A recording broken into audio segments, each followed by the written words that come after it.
For the first time this NBA Finals to Miami Heat season was on the line.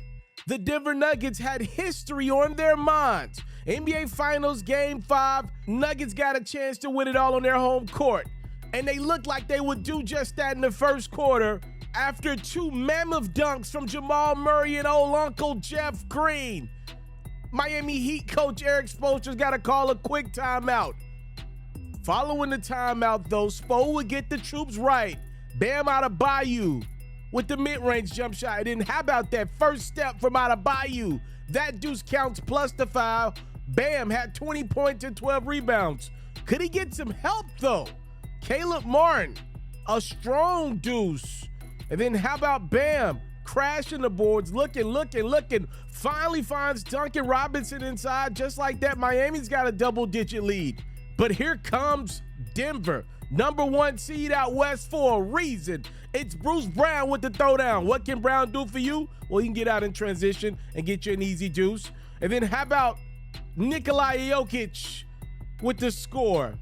But then there's Jokic with the turnover and Butler throwing it down. And then Adebayo once again relentless in his approach. At the half, it's Miami up 7.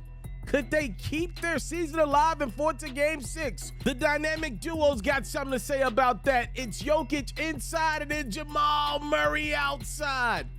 We're tied at 66 when Michael Porter Jr. decides to step up and nail a 3. Denver's got the lead, but Miami's not done.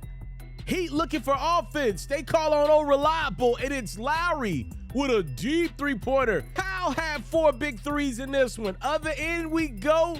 It's once again Murray for show. Denver up. In the fourth, it's Jokic, that patented one-leg jump shot. Starting to feel like Dirk Nowitzki's magical run in 2011 that ended in a championship.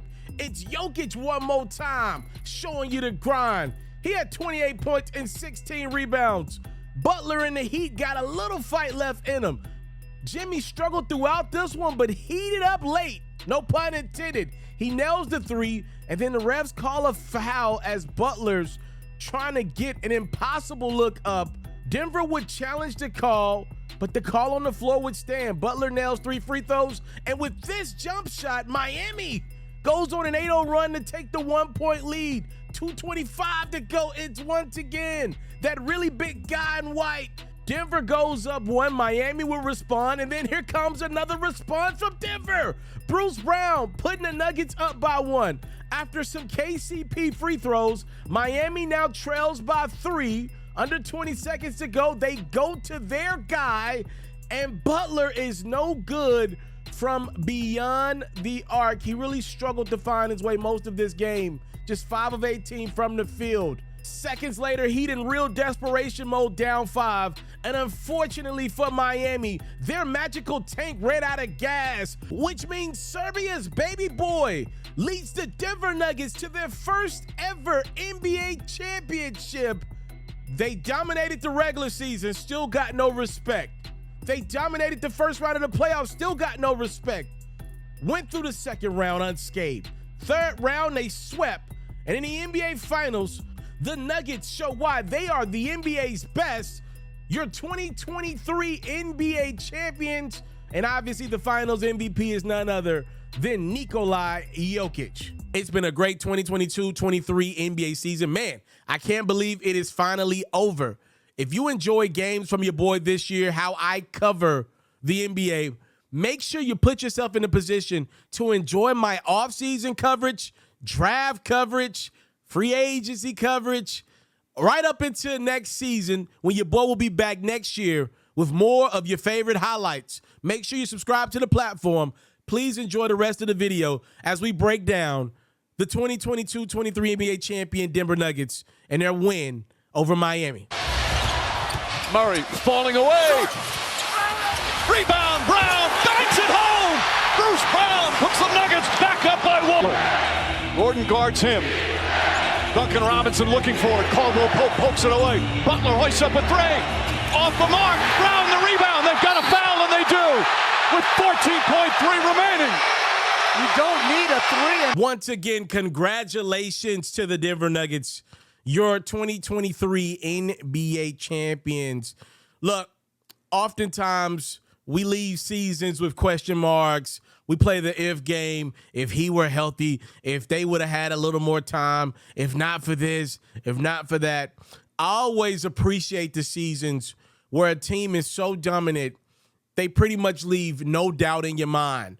No matter who would have been healthy, this Denver Nuggets team was so good throughout this postseason.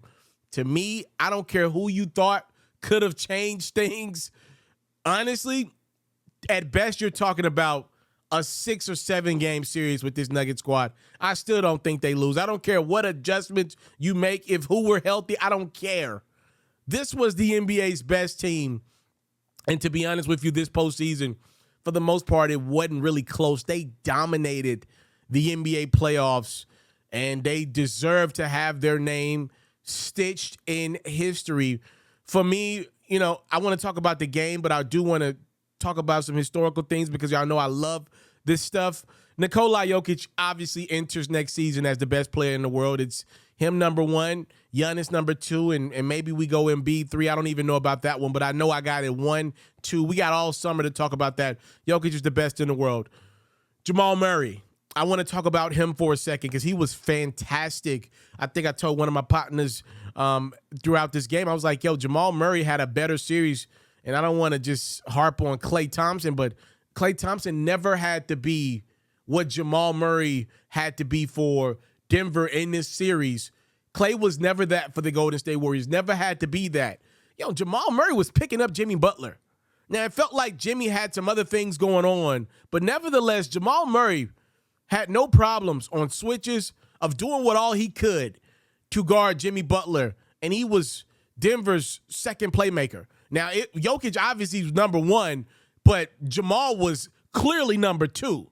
You got to think because Michael Porter Jr. really doesn't pass the ball. Your forward pretty much averages no assists. That opens up an opportunity for Jokic and Murray to get close to double-digit assists a game, which they pretty much both did. Jokic averaged about 7-8 assists a game. He was fantastic. Your finals MVP.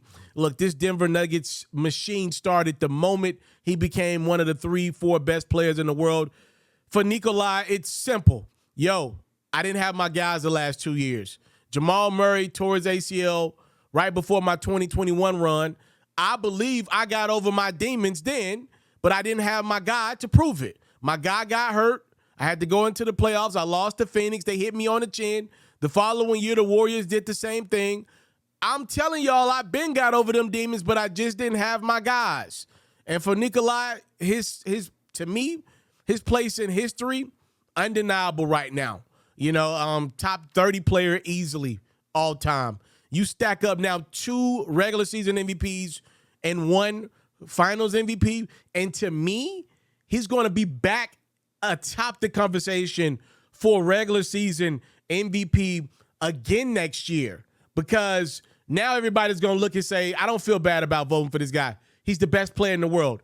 All the casuals out there got to watch this dude on full display for 2.5 months just dominate the NBA. So for Jokic, I think he has chances of adding a lot of more hardware. The Denver Nuggets as a team, they got chances of adding a lot more hardware. Will they go on to be a dynasty? I don't know. Probably not.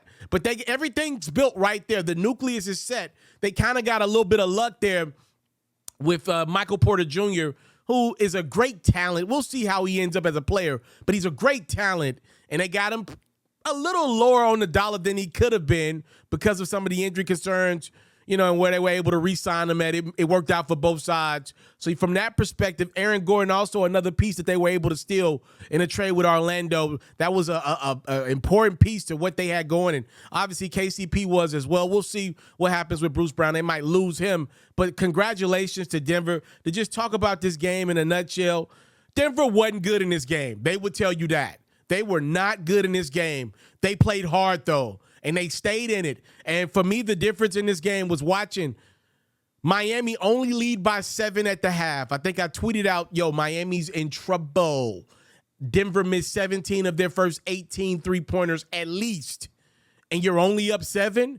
Miami would have needed to be up 15, 19 points to me to have a chance to win that game 5 in that atmosphere in Colorado, because Denver was coming in that fourth quarter into that third no matter what. And Miami just did not give themselves enough of a cushion to withstand a surge from Denver late in that third and that fourth quarter. And then they took over and pretty much closed that thing out the entire way down the stretch. So I'm looking at, Miami. We're going to talk about them in a different video and focus on their futures and everything. To me, a lot of what's been true to this series remained true in this game 5. Bam Adebayo tried his best to get you off to a quick start. Got you some easy buckets early. The Heat needed, though, Jimmy Butler to take over quarters, and unfortunately, he was unable to do so. He did put together a nice spurt, 8-9 point spurt in the fourth quarter, but it was too little too late. The tone had already been set. When you look at the box score of this basketball game, you're going to see guys like Gabe Vincent struggle from the field. Guys like Duncan Robinson, I think he was 2 for 6 from the field. Guys really struggle to find their shot. And you're going to be like, nobody really had it going for Miami. I watched the game. What I saw with my eyes is, yes, these dudes could make shots, but, man, they were just looking around for their leaders to make plays. Bam wasn't that great after the first quarter, and Jimmy just was not great most of this series. And I just keep saying the same thing, but that is what this series was about for Miami. They couldn't get to 100 points. They could not get to 100 points. 4 out of 5 games in this series, to score 89 points in a decisive game 5, it's like, that's not enough. That is not enough. And a lot of it was because they had too many empty possessions. Too many possessions where Caleb Martin looks up, okay, 10 on the shot clock. Let me just try to figure something out. Gabe Vincent, let me look. Okay, I got to go. They're looking at their leader who teased them with a great time in the first round against Milwaukee, looked like himself for some of the Knicks series, had a game or two against Boston, but by the finals, he was a shell of himself. And Jimmy, after this game, said, don't blame my ankle. I'm fine. Denver won that series. Give him credit for that. But the reality is that did not look like the Jimmy Butler that lit up the Milwaukee Bucks in the first round of this playoffs, a shell of that. And he wasn't that great on defense either. He played hard, but he just wasn't the X factor on either end of the court. I thought Bam outplayed Jimmy on both ends of the court, and I thought Jamal Murray did as well. And that's a big part of why the Denver Nuggets are your 2023 NBA champions. Congratulations to them. As I close out this video, for many of you guys who've been rocking with me all season, first and foremost, I want to say thank you. I'm a guy that comes from humble beginnings, so anytime you take your time of your day to watch me throughout this season, just for perspective, ladies and gentlemen, I did over 600 games worth of highlights this year. I have a partnership that allows me to do highlights without copyright ramifications, and I take pride in that. Now, again, so Jokic is 28, I'm 29. Just to put in perspective, I'm very young. Most journalists don't start making real money to 45, 50. See, I'm in a weird space, right? Because I teeter in content creation land, but I also got a lot of integrity, and I'm a journalist at the core of me. So I'm in a weird place because I didn't have to watch people that I believe are more talented than surpass me, make more money than me, get opportunities that I believe should be mine. Let me be clear about that. But I'm in a weird place in between some areas that leaves me kind of out in the gray oftentimes. I want to say this. If you watched a highlight from me this season, thank you. And I got some great things coming up. One of the things I got to do soon is wear a Nikola Jokic jersey. Don't think I forgot. I have to do that really, really soon. I was going to throw it on for whenever the Nuggets won a championship. It was clear that they were going to win it. But somebody gave me a good idea, and I think I'm going to do it whenever I'm able to do something special in a new place. I'll leave it at that because I don't want to jinx myself. Wink, wink. Y'all just pray for your boy. I'm working on something here. But for my future, I did over 600 games this year, and I'm tired. This is a passion of mine. I love it. I make an honest living doing it. But I got to go back to the drawing board. I was able to increase my viewership in each game of the playoffs. From a standpoint of this year versus last year, I did some numbers recently. I think I'm up about 300 to 400%, about 350% from what my views were for the playoffs last year overall. So that's great. That is great. But I think I could be better. What I believe you guys to be a part of is something special. I think I'm one of this generation's best in this business. I do. I'm young, but I believe in myself. I really do. And I don't think you should watch this if the person. I don't think you should take your time out to watch somebody that doesn't believe in themselves. I really do believe I'm one of the best. I believe you should feel great about what you're watching. And I want this to be the place where millions are watching game in, game out of the 2023-24 season when the Denver Nuggets try to repeat. And I'm going to work diligently and very hard to make sure this place is a place that millions are watching highlights night in, night out. Or guess what? I'll die trying. I'll die trying. That's how much I love it. I will. And if my wife stops me from dying trying, I'll do something else. How about that? I'll do something else. I appreciate you. I really do. This has been a great season. A lot of ups and downs. I've been on Twitter the last few days loving the memes about how funny this season was. Was it the funniest season in NBA history? I don't know. Leave that up to Twitter to decide. I will tell you this. Make no mistakes about it. This season had a lot of ups and downs, but I think we got the champion right. Congratulations to the Denver Nuggets. Like Denver, I'm a perfectionist. I'm going to go work on my craft. I will be covering the entire offseason. So please make sure you subscribe to the platform. Enjoy yourself as we get ready to go into offseason mode.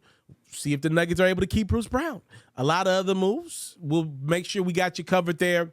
And I will see you guys in the fall. Maybe in a new place. We shall see. I want to thank you guys so much for the time, love, and support this entire 2022-23 NBA season. And once again, congratulations to Nikola Jokic and the Denver Nuggets on winning their franchise's first ever NBA championship. I was wrong, all right? But you know what? Jokic seems like a good guy. I'm kind of okay with being wrong about that one. I'm out.